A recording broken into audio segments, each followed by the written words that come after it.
Hello' students, আজি আমি অনুশীলনী 6.2ৰ প্ৰশ্নসমূহ কৰিম। ইয়াৰ আগত আমি অনুশীলনী 6.2ৰ বাবে প্ৰয়োজনীয় যিমানখিনি আমাৰ ব্যাখ্যা আছিলে সেই ব্যাখ্যাখিনি আমি আগৰ ভিডিঅ'ত বুজাইছিলোঁ বা আপোনালোকক ব্যাখ্যাখিনি কৰি দেখাইছিলোঁ। তো আজি আমি অনুশীলনী 6.2ৰ 1 নম্বৰ প্ৰশ্নটো এতিয়া কৰিম। তো 1 নম্বৰ প্ৰশ্নত কৈছে চিত্ৰ 6.28ত এক্স আৰু ৱাইৰ মান উলিওৱা আৰু তাৰ পাছত দেখুওৱা যে এ বি সমান্তৰাল চি ডি। তো ইয়াতে কৈছে যে কি এই চিত্ৰত আমাক যিখিনি তথ্য দিয়া আছে তাৰ সহায়ত আমি এক্স আৰু ৱাইৰ মান উলিয়াব লাগে। তাৰপিছত ইয়াত থকা এ বি যিডাল আমাৰ ৰেখা আছে এই ৰেখাডাল চি ডিৰ সৈতে সমান্তৰাল বুলি আমি প্ৰমাণ কৰিব লাগে।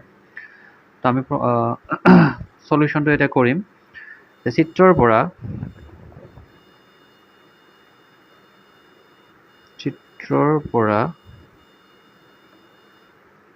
ইয়াতে যদি আমি চাওঁ চিত্ৰটো, মই যোনটো চিত্ৰ আঁকি থৈছোঁ, তো ইয়াতে আমাৰ এই 50 প্লাছ এক্স দুইটা যদি আমি প্লাছ কৰোঁ তেতিয়াহ'লে আমি দেখা পাম যে কি দুইটা কোণে লগ হৈ আমাৰ এটা ৰৈখিক জুৰীয়া কোণ কৰিছে।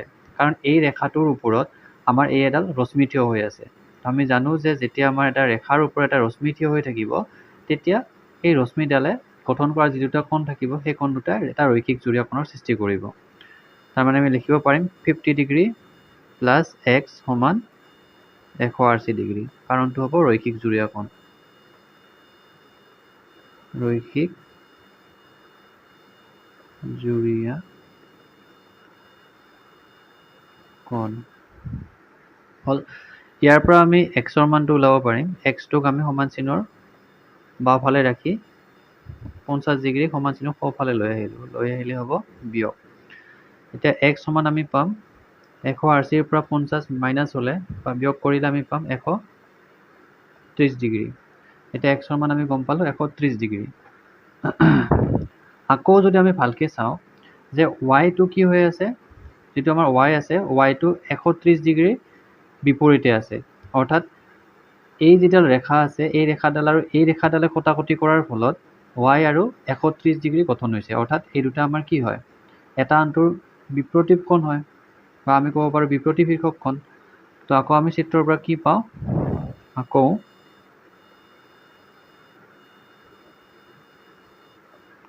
আকৌ ৱাই সমান 130 ডিগ্ৰী। কাৰণটো হ'ল বিপ্ৰতীপ শীৰ্ষক কোণ। বিপ্ৰতীপ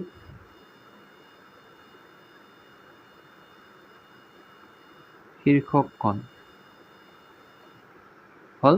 তো ইয়াৰ সহায়ত আমি এক্স আৰু ৱাইৰ মান পালোঁ।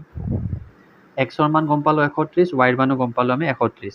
এতিয়া আমি প্ৰমাণ কৰিব লাগে যে এই যিডাল আমাৰ এ বি ৰেখা আছে এই এ বি ৰেখাডাল চি ডি ৰেখাৰ সৈতে সমান্তৰাল বুলি আমি প্ৰমাণ কৰিব লাগে। কিন্তু তাৰ কাৰণে মই বেলেগ এটা পেজ লৈছোঁ। ইয়াতে মই চিত্ৰটো কপি কৰিম। কপি হোৱা নাই, ৰ'ব।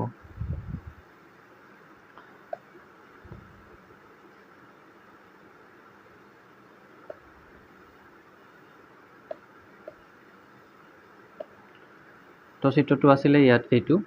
তো আমি এক্সৰ মান গম পাইছিলোঁ কিমান, আমি এক্সৰ মান গম পাইছিলোঁ 130 ডিগ্ৰী বুলি।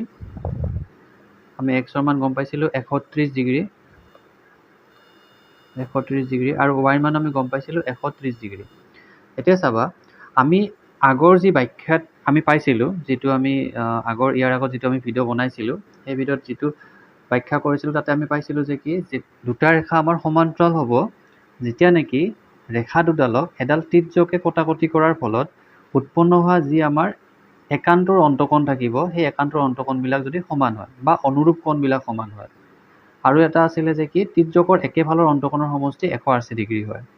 তো ইয়াতে আমাৰ কি হৈ আছে, ইয়াতে আমাৰ একান্তৰ অন্তকোণ দুটা সমান হৈ আছে। গতিকে ইয়াত এ বি ৰেখা আৰু চি ডি ৰেখাক এই তীৰ্যকডালে কটাকটি কৰাৰ ফলত যি উৎপন্ন হোৱা একান্তৰ কোণ আছে সেই একান্তৰ কোণ দুটা সমান। গতিকে আমি এ বি আৰু চি ডি ৰেখা সমান্তৰাল বুলি ক'ব পাৰিম। আমি সেই কথাখিনি লিখিম। যিহেতু একান্তৰ অন্তকোণ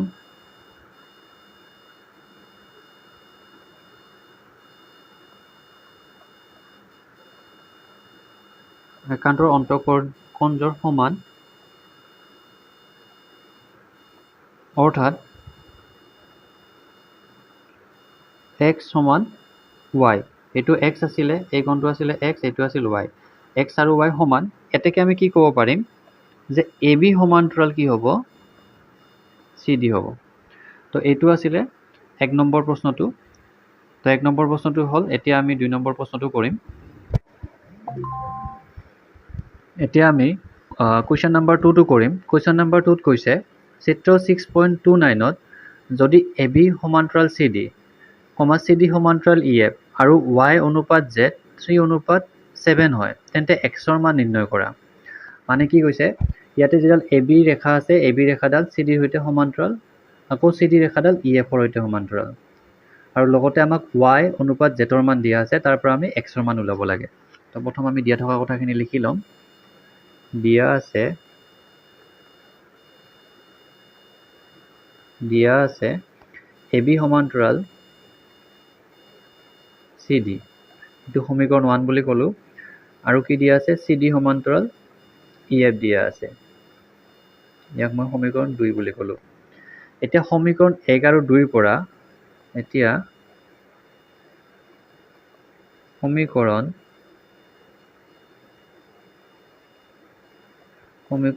1 আৰু 2ৰ পৰা পাওঁ সমীকৰণ 1ত কি কৈছে যে AB সমান্তৰাল CD, আকৌ সমীকৰণ 2ত কৈছে CD সমান্তৰাল EF, তো ইয়াৰ পৰা আমি পাওঁ যে কি তিনিওটা আমাৰ ৰেখাই নিজৰ মাজতেই সমান্তৰাল হয়, বা আমি এইটো ক'ব পাৰোঁ যে AB ৰেখাডাল আমাক EFৰ সৈতে সমান্তৰাল হয়। কিন্তু এইটো কথা আমাক প্ৰশ্নত দিয়া নাছিলে, এইটো আমি ইয়াৰ পৰা ওলাই ল'লোঁ যে AB সমান্তৰাল কি হ'ব EF, AB সমান্তৰাল EF। এই কথাটো আমি আৰু এটা উপপাদ্যৰ সহায়তো প্ৰমাণ কৰিব পাৰোঁ। এটা উপপাদ্য আছিলে কি আমাৰ, যেতিয়া যিকোনো দুটা ৰেখা, ইয়াত যিকোনো দুটা ৰেখা AB আৰু EFৰ কথা কৈছোঁ, AB আৰু EF যেতিয়া কোনো এটা ৰেখাৰ সৈতে সমান্তৰাল, ইয়াত ABও CDৰ সৈতে সমান্তৰাল, EFও CDৰ সৈতে সমান্তৰাল, তেতিয়া কি হ'ব, সেই ৰেখা দুডাল অৰ্থাৎ AB আৰু EF নিজৰ মাজতে সমান্তৰাল হ'ব। তো এই কথাটো আমি উপপাদ্যৰ সহায়তো প্ৰমাণ কৰিব পাৰোঁ বা ক'ব পাৰোঁ।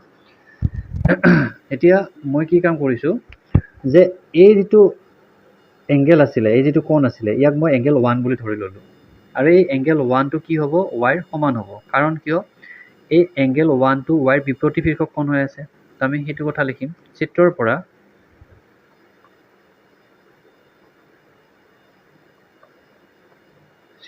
পৰা এংগেল 1 সমান Y, কাৰণটো হ'ব বিপৰীত শীৰ্ষক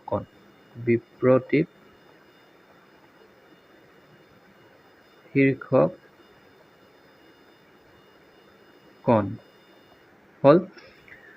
এইটো কোণ গম পালোঁ আমি কিমান, এইটো কোণ Yৰ সমান হ'ব, কাৰণটো হ'ল বিপৰীত শীৰ্ষক কোণ। এতিয়া আমি লিখি ল'ম, এইখিনি হ'ল আমাৰ। আকৌ আমাক কি দিয়া আছিলে, আকৌ এটা কথা দিয়া আছিলে আমাক, আকৌ আমাক দিয়া আছিলে যে Y অনুপাত Zৰ মান দিয়া আছিল। তো সেই কথাখিনি আমি এতিয়া লিখি ল'ম। আকৌ Y অনুপাত Z সমান 3:7, মানে Y/Zৰ মান আমাক দিয়া আছে 3:7 বুলি আমাক দিয়া আছে। এতিয়া এইখিনিৰ সহায়ত প্ৰথমতে মই কি কাম কৰিম, Y আৰু Zৰ মান উলিয়াম, তাৰপিছত আমি Xৰ মানটো ইয়াৰ পৰা উলিয়াম। ধৰি ল'ম, ধৰা হ'ল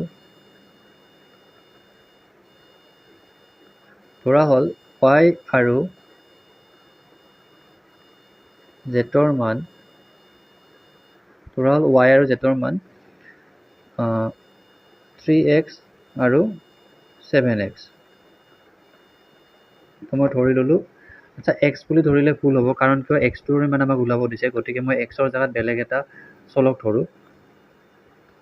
xৰ জেগাত মই a ক'লোঁ, 3a আৰু 7a আমি ওলাব, 3 আৰু 7a Y আৰু Zৰ মান আমি ধৰি ল'লোঁ। এতিয়া চাবা যে এই যিডাল আমাৰ CD ৰেখা আছে আৰু যিডাল EF ৰেখা আছে, দুইডালে আমাৰ সমান্তৰাল হয়, আৰু সমান্তৰাল ৰেখাক তিৰ্যকে কটাকটি কৰাৰ ফলত উৎপন্ন হোৱা যি তিৰ্যকৰ একেফালৰ অন্তকোণ থাকে, সেই অন্তকোণবিলাকৰ সমষ্টি 180 ডিগ্ৰী হয়। মানে এংগেল 1 + Z মিলি কিমান হ'ব, 180 ডিগ্ৰী হ'ব। তো এই কথাখিনি আমি লিখিম, যিহেতু CD সমান্তৰাল EF এতেকে আমি লিখিব পাৰিম এংগেল 1 প্লাছ জেড সমান 180 ডিগ্ৰী হ'ব। আমি লিখিম তিৰ্যকৰ একেফালৰ অন্তকোণৰ সমষ্টি 180 ডিগ্ৰী। তিৰ্যকৰ একেফালৰ অন্তকোণৰ সমষ্টি 180 ডিগ্ৰী হ'ল। এতিয়া চাবা যিটো আমি এংগেল 1 লিখিছোঁ সেই এংগেল 1ৰ জাগাত আমি y লিখিব পাৰোঁ, কাৰণ এইটো আমি আগতে প্ৰমাণ কৰি থৈছোঁ যে এংগেল 1টো y বিপৰীত শীৰ্ষক কোণ, এংগেল 1টো কি হয় y সমান হয় আৰু যিটো বিপৰীত শীৰ্ষক কোণ হয়। তো এংগেল 1ৰ জাগাত আমি y লিখিব পাৰিম, y প্লাছ জেড সমান 180 ডিগ্ৰী হ'ল। আৰু আমি y মান পাইছোঁ কিমান, y মান পাইছোঁ আমি 3a আৰু জেডৰ মান পাইছোঁ আমি কিমান 7a। তো দুইটা প্লাছ কৰিলোঁ, তো ইয়াৰ পৰা পাম আমি 3a প্লাছ 7a হ'ব 10a সমান 180। ইয়াৰ পৰা মই এটোক সমান চিনৰ বাওঁফালে ৰাখি 10টোক মই সেইফালে লৈ গ'লোঁ, সেইফালে লৈ গ'লে কি হ'ব হৰণ হ'ব, হৰণ হ'ব। ইয়াৰ পৰা 0 0 কেঞ্চেল, থাকিব কিমান 18 ডিগ্ৰী। তাৰমানে আমি এৰ মান পালোঁ 18 ডিগ্ৰী। এতিয়া ইয়াৰ পৰা আমি ক'ব পাৰিম যে y সমান আছিল 3a আৰু z সমান আছিল 7a। তো ইয়াৰ পৰা a আৰু zৰ মান আমি পাম। এতেকে y সমান আছিলে কিমান, y সমান 3a আছিলে, 3a সমান 3 × 18, 3 × 18 সমান হ'ব 54 ডিগ্ৰী। আমি y মান পালোঁ আৰু zৰ মান হ'ব কিমান 7 × a অৰ্থাৎ 7 × 18। তাৰমানে হ'ব 7 8 গুণ 56, 6 হাতত থাকিল 5, 7 গুণ 7 12, 126 ডিগ্ৰী আমি পালোঁ, জেডৰ মান পালোঁ 126 ডিগ্ৰী। এতিয়া আকৌ আমি চিত্ৰটোলৈ ঘূৰি আহিম। ইয়াতে চাবা যিটো আমাৰ y আছে, এই y আৰু x দুইটাওতো আমাৰ আগৰ নিচিনাকৈ কি হৈ আছে যে তিৰ্যকৰ একেফালৰ অন্তকোণ হৈ আছে, আৰু তিৰ্যকৰ একেফালৰ অন্তকোণৰ সমষ্টি কিমান হয় 180 ডিগ্ৰী। তাৰমানে x প্লাছ y কৰিলে আমি কিমান পাম 180 ডিগ্ৰী পাম। তো এই কনচেপ্টটো ব্যৱহাৰ কৰি আমি এতিয়া xৰ মানটো আমি ওলাম। তো আমি লিখিম আকৌ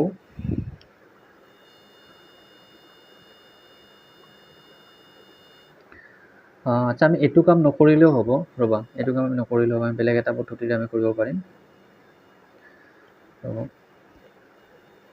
কি হৈ আছে আমাৰ ইয়াতে যে এক্সটো আমাৰ কি হৈ আছে, জেডৰ কি হৈ আছে, আমাৰ এক্স আৰু জেড কি হৈ আছে একান্তৰ অন্তকোণ হৈ আছে। তো ইয়াৰ পৰা আমি ক'ব পাৰিম যে কি এক্স আৰু জেড সমান হ'ব বুলি আমি ক'ব পাৰিম। তো এক্সৰ মান যিমান হ'ব জেডৰ মানো সিমানেই হ'ব। তো আমি ইয়াৰ পৰা সেই কথাটো ক'ব পাৰিম। কাৰণ কিয় ইয়াতে যদি মই ৰ'বা এইডাল যদি আমাৰ এ বি হয় আৰু এইডাল যদি ই এফ হয়, তো ইয়াতে আমাৰ কি আছে এক্সটো আছে, ইয়াতে আছে কি জেডটো আছে হ'ল। এতিয়া এই এক্স আৰু জেড আমাৰ কি হ'ব একান্তৰ অন্তকোণ হ'ব, আৰু এ বি আৰু ই এফ যিহেতু আমাৰ সমান্তৰাল, গতিকে একান্তৰ অন্তকোণবিলাকো আমাৰ সমান হ'ব। এই কথাটো লিখিম যিহেতু এ বি সমান্তৰাল ই এফ, যিহেতু এ বি কাৰ সমান্তৰাল হয় ই এফৰ সমান্তৰাল হয়, এতেকে কি ক'ব পাৰিম আমি এক্স সমান জেড সমান 126 ডিগ্ৰী একান্তৰ অন্তকোণ, একান্তৰ অন্তকোণ হ'ল। তো ইয়াৰ পৰা আমি এক্সৰ মানটো পালোঁ, এতিয়া এক্সৰ মান হ'ল 126 ডিগ্ৰী হ'ল। এতিয়া আমি কুৱেশ্যন নম্বৰ 3টো কৰিম।